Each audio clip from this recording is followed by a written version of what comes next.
আজই ডাউনলোড করুন আর এনজয় করুন আপনার পছন্দের শো। মা, আমি জানি তুমি আমার উপর রেগে আছো।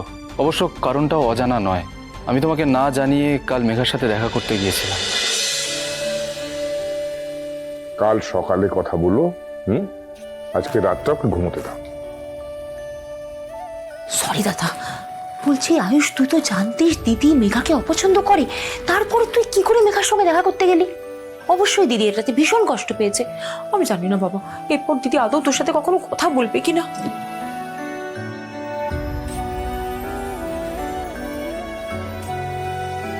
ভাইদা, কি হয়েছে? ভাইদা আমি জানি মা তোর উপর রাগ করেছে কারণ তুই মেঘার সাথে দেখা করতে গেছিলি। তাই আমি মাকে গিয়ে স্পষ্ট বলে দিচ্ছি যে আমি তোকে বলেছিলাম মেঘার সাথে দেখা করতে যেতে। এখানে এখানে তোর কোনো দোষ নেই রে। আমি গিয়ে ঈশান, আমার আর মায়ের মধ্যে একটা মিল আছে। সেটা কি জানিস? কি? আমরা সবার কথা শুনি, কিন্তু সেটাই করি যেটা আমাদের মন চায়। আমি তোর বলার পর মেঘার সাথে দেখা করতে গিয়েছিলাম।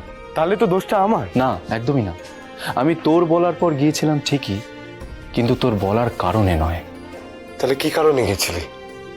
আমি গিয়েছিলাম কারণ আমার মনে হয়েছিল মেঘা এই মুহূর্তে একা হয়ে গেছে, একা পড়ে গিয়েছে। আমার মনে হয়েছিল ওর পাশে থাকার দরকার, ওর কথা ভাগ করে নেওয়ার জন্য একটা মানুষের প্রয়োজন এই মুহূর্তে।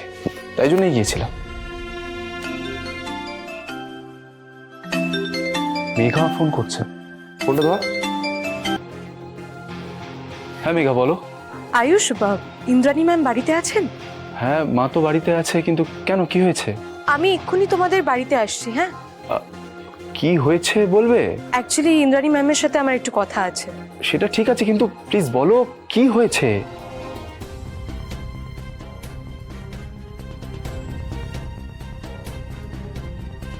বাকিটা আমি বাড়িতে এসে বলি প্লিজ। এখন রাখছি। কি হয়েছে ভাইদা?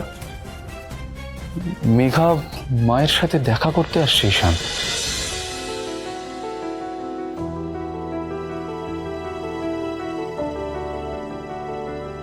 দেবী মা, আপনার চা। Thank you. আমি তো চা খাই না দীপালি, তবে আজকাল বাড়িতে কি মেঘার বলার রেসিপিতে চাটা হচ্ছে? হ্যাঁ দিদি, এ বাড়িতে নতুন কেউ এলে বাড়ির সবাই তো তাকে নিয়ে মেতে ওঠে, তাই আর কি বললাম। তুমি আজকাল একটু বেশি কথা বলছো না, মানে বেশি প্রশ্ন করছো আর কি। এটা আবার কি কথা? আমি কিছু জিজ্ঞেস করতে পারবো না, কথাও বলতে পারবো না, তাহলে কি আমি বাড়িতে সারাক্ষণ মুখে কুলু পেটে থাকবো? মা, গুড মর্নিং। ছোট সাহেব, আপনার চা। Thank you.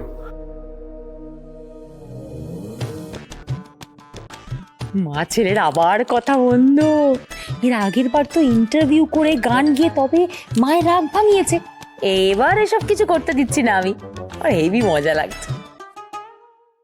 আমি জানি মা, তুমি আমার কথার কোনো উত্তর দেবে না, তাও আমাকে আজ তোমাকে সমস্তটা জানাতেই হবে।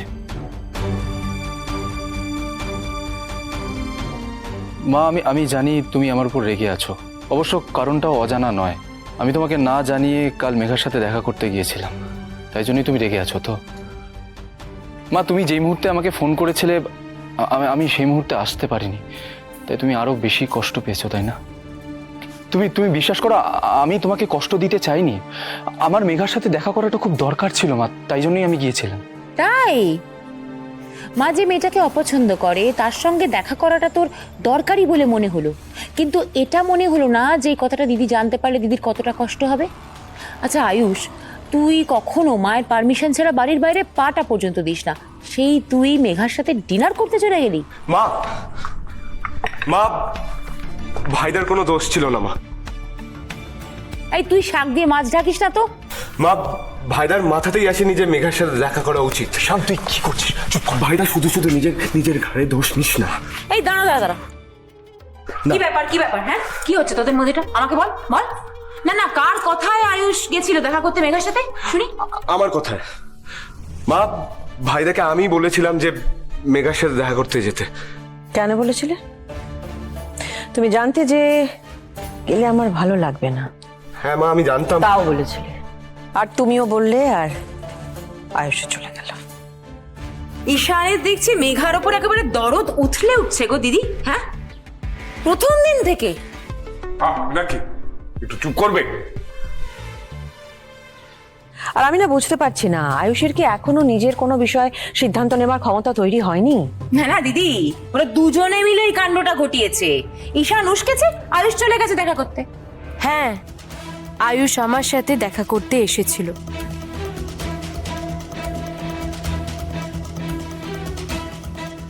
ও দিদি, ওই দেখো মেয়ে সোজা বাড়িতে ঢুকে এসছে, আবার দেখো পায়ের জুতো পরে আছে। ম্যাম, আপনার ছেলে আমাকে বোঝাতে এসেছিল যে তার মা কোনো ভুল করতে পারেন না। ইনফ্যাক্ট এটাও বললো যেন আমি ভেবে দেখি আমার কোনো ভুল হয়েছে কিনা। আমি ভেবে দেখলাম ম্যাম, আমি সত্যিই ভুল করেছি। তাই আজকে আপনার সামনে হাত জোর করে ক্ষমা চাইছি। আমার ভুল হয়ে গেছে ম্যাম। এখানে সবার জানা উচিত যে আপনি আমার জন্য কি কি করেছেন। আমাদের যে জানার তা আমাদের জানা হয়ে গেছে মেঘা। তুমি না অতি নির্লজ্জ। এত অপমানিত হওয়ার পর আবার এই বাড়িতে চলে এসছো। একটা ভালো কথা বলছি, গাঙ্গুলিদের সাথে ভবিষ্যতে কখনো না লাগতে এসো না। তুমি সোজা মাটিতে মিশে যাবে। অবশ্য মাটিতে মেশার আর কি বাকি আছে তোমার? একটা কাজ করো, তুমি এবার যাও, এখানে আর থেকো না, কারণ এইখানে অন্তত আর ক্ষমা টমা হচ্ছে না। কাকিমুনি তুমি চুপ করবে?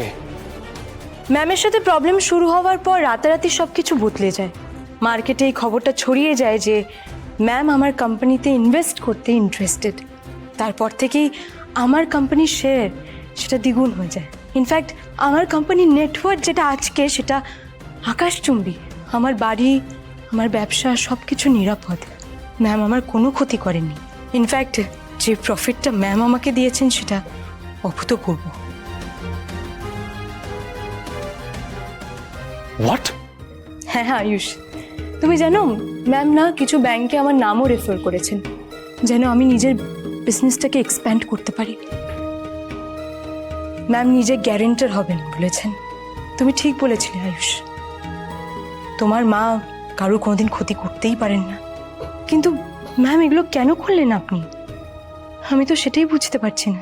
আমিও বুঝতে পারছি না। আপনি যেখানে আমাকে ধ্বংস করতে চাইছিলেন সেখানে এরকম একটা কাজ, মার্কেটে আমার নামে এত ভালো ভালো কথা কেন বললেন আপনি? কেন করলেন এটা আমার জন্য? কারণ আমি তোমাকে পছন্দ করি।